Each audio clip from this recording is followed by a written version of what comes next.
It's November 6th here in Seoul, and I'm Kim Dami. We begin with these stories making the headlines at this hour, starting with the Israel-Hamas war. Israel says its military forces have surrounded Gaza City. International calls for a ceasefire grow, but Israeli Prime Minister Benjamin Netanyahu says there'll be no Gaza ceasefire without the return of hostages. Starting today, stock short selling will be temporarily banned here in South Korea until the second half of next year. This is to crack down on illegal short selling by global investment banks. South Korea and the United States are co-hosting a space forum here in Seoul today and tomorrow as part of efforts to boost cooperation in space-related policies and security. The Israeli military says Gaza City has been fully surrounded and that the Gaza Strip has been split in two. Israeli Prime Minister Benjamin Netanyahu says Israel still refuses to implement a ceasefire until all the hostages are returned. Our Lee Seung-jae starts us off. The Israel Defense Forces said Sunday that it had fully surrounded Gaza City and split Gaza into two. According to IDF spokesperson Rear Admiral Daniel Hagari, the Gaza Strip is now split into North Gaza and South Gaza, adding that there are now widespread strikes on terror infrastructure below ground and above it. Hagari called the encirclement of Gaza City a significant stage in the war between Israeli forces and Hamas militants, as it's now able to pinpoint operations deeper within Gaza. Despite international calls for a humanitarian ceasefire, Israeli Prime Minister Benjamin Netanyahu reiterated on Sunday that there will be no ceasefire until all hostages are returned first. I want you to know that there's one thing that we won't do. There won't be a ceasefire without the return of our hostages. Take it completely out of the lexicon. We say it to our enemies and to our friends, and we'll simply carry on until we win. We don't have an alternative. Meanwhile, Iran warned Sunday that the U.S. will be hit hard if there is no ceasefire. According to the Iranian defense minister, Tehran's message to the Americans was to immediately stop the war in Gaza and implement a ceasefire without further elaborating on the repercussions. Iran considers the U.S. to be militarily involved in the armed conflict. The White House, on the other hand, says hostage negotiations are taking place and added that fighting may be paused to ensure their safe movement. Speaking to CBS on Sunday, Deputy National Security Advisor Jonathan Feiner said negotiations are taking place quietly behind the scenes and that Washington believes there is an opportunity to release a significant number of hostages. When asked if Israel would agree to a ceasefire, Feiner added that the U.S. will work hard to make it happen. Lee Seung-jae, Arirang News. South Korea and the United States will co-host a space forum in Seoul on Monday and Tuesday. According to Seoul's Foreign Ministry, the joint space forum will focus on ways to boost cooperation in space-related policies, diplomacy, security, and other areas. The two-day event will bring together some 40 government officials and experts from both countries. The ministry said the forum is based on a shared understanding that discussions on strategic coordination in space and related areas are becoming increasingly necessary.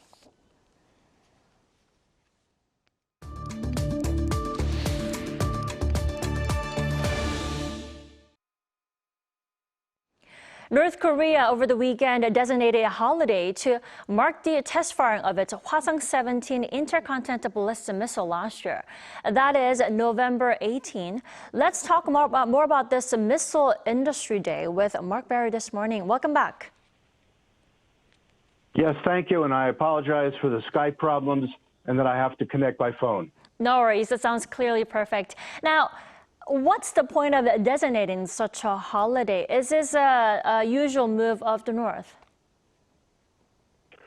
No, it's not a typical thing, and I think actually Japanese analysts and news media have probably called it properly, which is that it's not only a domestic move, but more importantly, it's aimed at the fact that Kim Jong-un's oldest daughter, Ju-ae, first made her public appearance, I believe, on November 18th of last year when the first Hwasong-17 was successfully launched.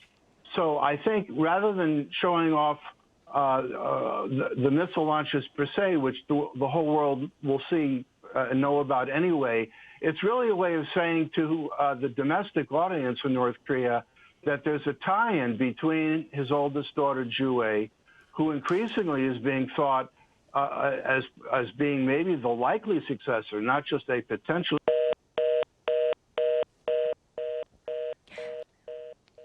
So it sounds like we are having some technical issues. We will be right back after we reconnect with Mark Barry. So moving on, South Korea is suspending short selling for all locally listed stocks until the end of the first half of 2024. Now, the move comes after the Financial Services Commission cited illegal short-selling activities by global investment banks amidst growing uncertainties in the market. Our Shin Se-byuk reports. Starting Monday, short selling is banned for all stocks listed on the local market until the end of the first half of 2024. Short selling is when investors trade with borrowed shares in the hope that the price will fall later, so they can buy them back at a lower price and pocket the price difference. The Financial Service Commission, in a press briefing on Sunday, cited illegal short-selling activities by global investment banks amid growing uncertainties, such as the Israel-Hamas war, as a reason. Amid global turmoil, we discovered illegal naked short selling by global investment banks and circumstances of additional illegal activities. It's a grave situation where illegal short selling undermines fair pricing of stocks and hurts market confidence. During the 8-month ban, the FSC will seek a fundamental improvement in related rules and systems. These include narrowing the different short selling requirements between institutions and individual investors. The measures come amid widespread dissatisfaction among individual investors who faced losses in the recent stock market downturn. The government also plans to establish a real-time blocking system to prevent naked short selling where assets are sold prior to an agreement to borrow is made. To do so, the Commission is set to work with the National Assembly to enact related laws. It will also crack down on illegal activities carried out by global investment banks and seek stronger punishments for them. In the same briefing, FSC Governor Lee Bo-kyun said 10 global banks accounting for most of the short-selling transactions in South Korea are subject to investigations. Last week, the financial watchdog said it would form a special task force to inspect all global IBs after it exposed 2 Hong Kong-based investment banks suspected of engaging in illegal short-selling. As for when short selling will be allowed again, the Commission said the decision will be made in consideration of improvements in conditions in June 2024. Shin Se-byuk, Arirang News. For the first time in a decade, food inflation is looking likely to stay above 5% for the third consecutive year, amid rising prices of oil and agricultural products. And authorities about all possible measures to minimize the price pressure. Lee Kyung-eun has more. From fruits and vegetables to jam and cheese, the already high prices of food are rising even higher. I only wait for sales. Everyone is like me, waiting for sales flyers. According to Statistics Korea on Sunday, prices of food and beverages, excluding liquors, for the period from January to October were 5.1% higher than for the same period last year. By item, ginger was up 97%, carrots 34%, and jam, cheese, and salad dressing all above 20%. Food prices briefly cooled in the summer, but food inflation is picking up again as rising oil prices push up the cost of processed food, and the remaining impact of the extreme summer weather still squeezes the supply of agricultural products. At this rate, the yearly inflation rate for food will stay above 5% for the third consecutive year, something unseen in the past decade. Meanwhile, prices of eating out also climbed by 6.4% on year. The lowest income bracket is hit hardest, as in the latest data from 2021, food expenses took up 44% of their spending, much higher than the 30% average. Authorities see prices stabilizing in the coming months with the impact of the bad weather waning and through government efforts such as providing discounts and increasing supplies.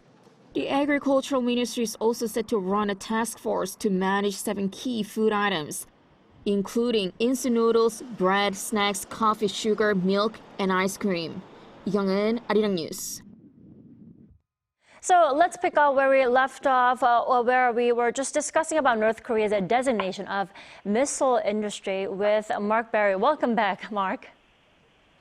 Yeah, sorry. I think I'm having Wi-Fi problems in my neighborhood, and I apologize for the technical difficulties.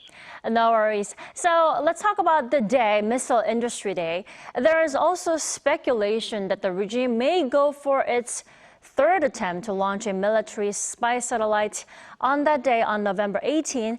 Would you say that's possible? Well, here's the rub. South Korea is going to send off its own satellite from Vandenberg Air Force Base in California with the help of Elon Musk's SpaceX, and that's set for November 30th. So if North Korea makes an attempt to send its satellite, whether it be on November 18th or any time up through November 30th, and it doesn't succeed, then they could very likely be upstaged by South Korea.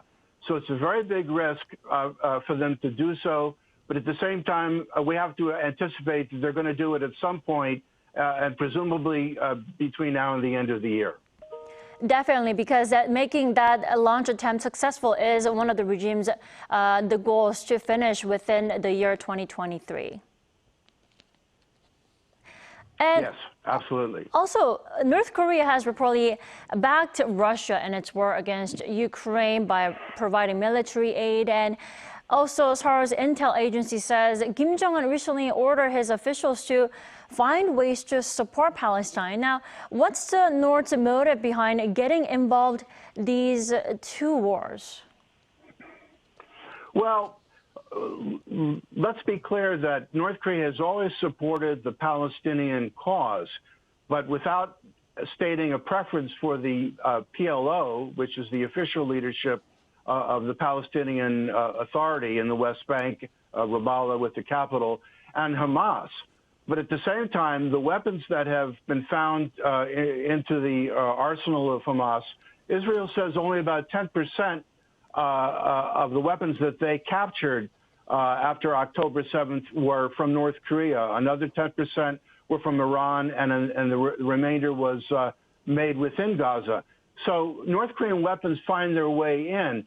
The issue is, does North Korea really want to step up its help of Hamas? And I don't think they could, even if they wanted to. Not with the carrier strike groups and with the intense surveillance by Israel. I don't think that they could do anything in the short term, but it's great posturing, and it makes them look like they're aligned with Russia. Definitely. Now, in the meantime, we also have to talk about other developments, or rather movements of the North. They've been shutting down its overseas diplomatic missions, which experts say is because of global sanctions on the North. Now, apart from that, there's also analysis that it's because the North is now doing arms deal with Russia. Is that so? How is that possible? Well, yes, money is very tight, and diplomatic missions have always been 50% of a fundraising mission, so to speak. And much of that has been through illegal means because the diplomats didn't have any other way to raise money. So cryptocurrency has been a better bet to raise the cash, at least for the short term. In the meantime, the tighter relationship between North Korea and Russia is turning off a lot of nations, and it's understandable why places like Spain, Uganda, it's just not monetarily fruitful. But North Korea says that it's actually doing kind of a reorganization. So they could end up beefing up their embassy in Russia, their consul in Vladivostok, and other places in the world where it's more fruitful. So my feeling is it's a reorganization, not all that different than corporate restructuring, but definitely money is part of it. All right, Tamar, thank you so much for joining us this morning. You have a great day. Thank you so much.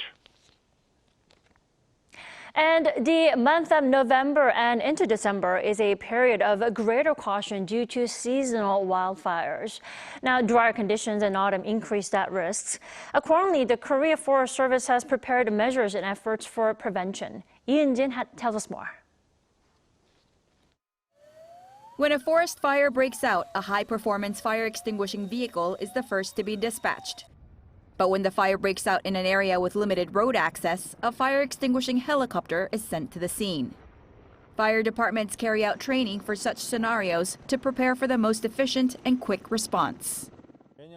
We hold wildfire training annually, through which related personnel can acquire sufficient experience, skills and understanding of procedures in advance.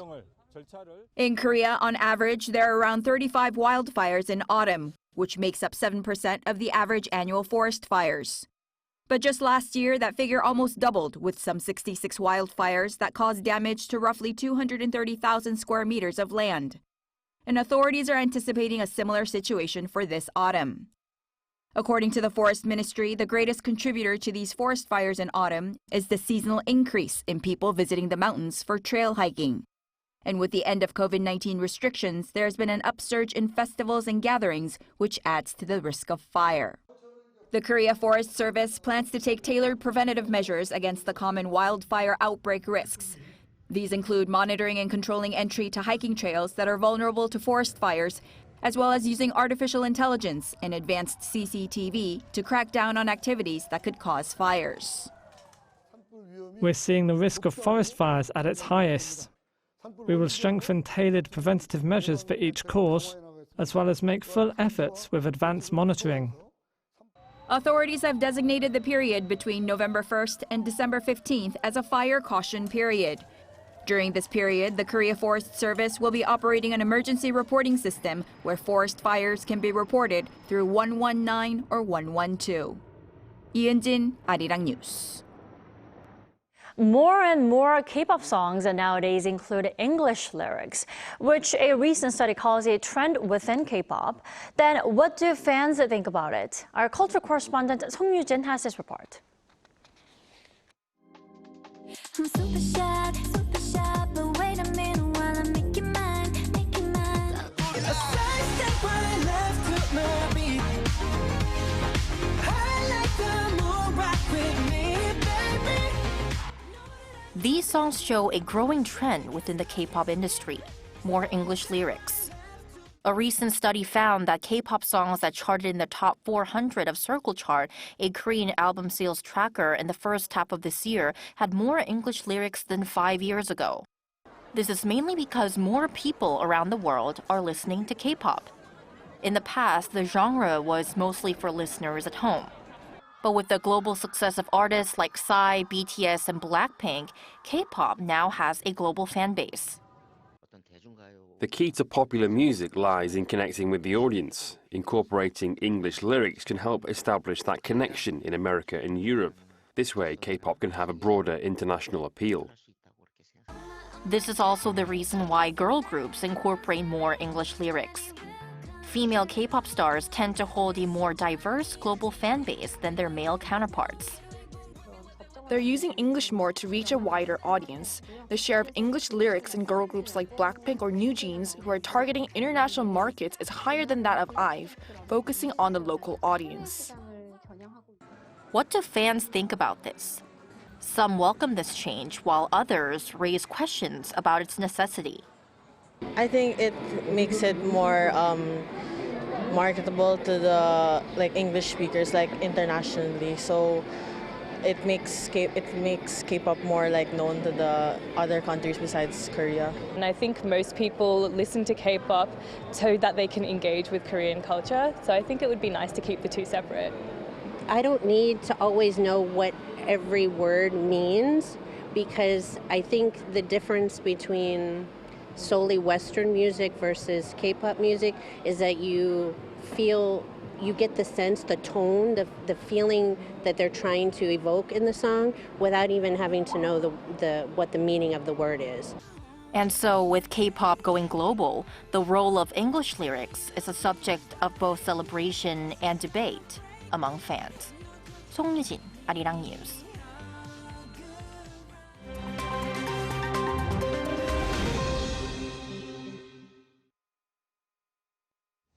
Good morning, I'm Kim Seong, and we now turn over to stories from around the world. We begin in the US, where the race for the 2024 presidential election is well underway. And a new poll released on Sunday shows the incumbent President Joe Biden is losing to former President Donald Trump in 5 out of 6 key swing states.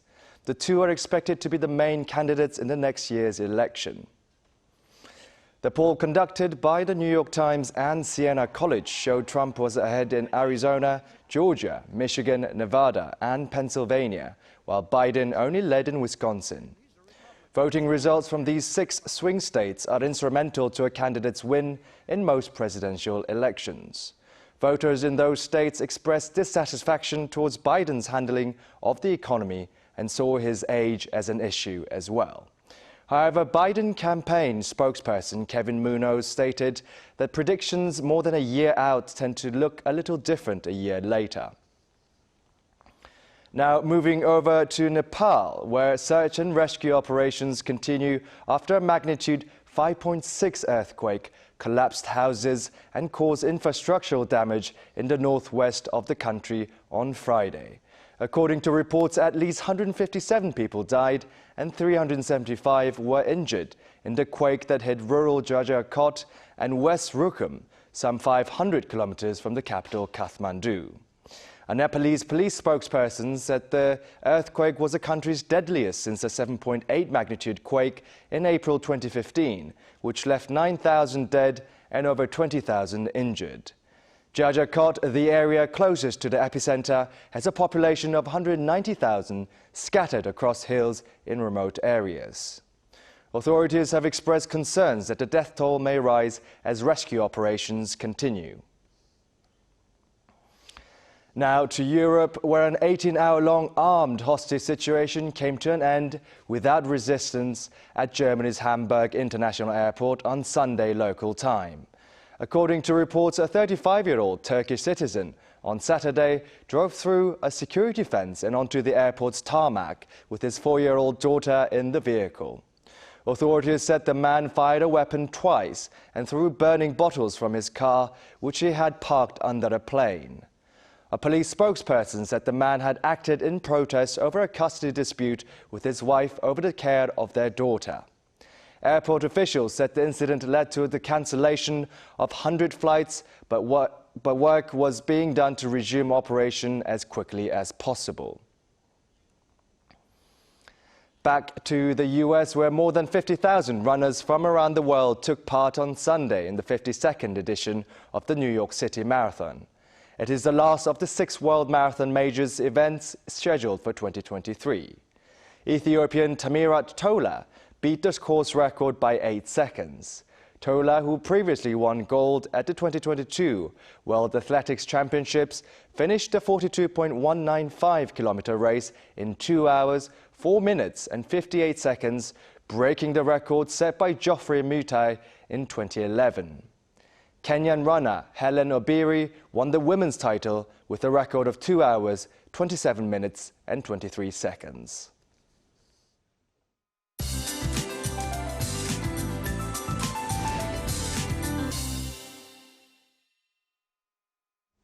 Good morning. What a rough start to the new week. Downpours with strong winds are lashing down on most parts of the country this morning. Storm force weather will stay through the first half of the day, so be extra careful out on the roads. In fact, sidewalks that are covered with fallen leaves are extremely slippery, so watch your step. Gangwon-do and Gyeongsang-do provinces could see up to 80 millimeters of heavy showers. The weather conditions, though, should improve by the time you come back from lunch for most places, except in the central parts of the country, where on and off showers will continue through tomorrow. About the wind, strong wind alerts are in place across Korea, and it's going to be windy through tomorrow. Afternoon highs could be lower than today's morning temperatures in Seoul, topping out at 16 degrees Celsius this afternoon. After skies clear, we will notice much colder air creeping into the country, and we'll wake up to a low of just 3 degrees in Seoul tomorrow, nearly 15 degrees lower than the same time today, with a high of 10 degrees Celsius. That's Korea for you, and here's a look at the international weather conditions.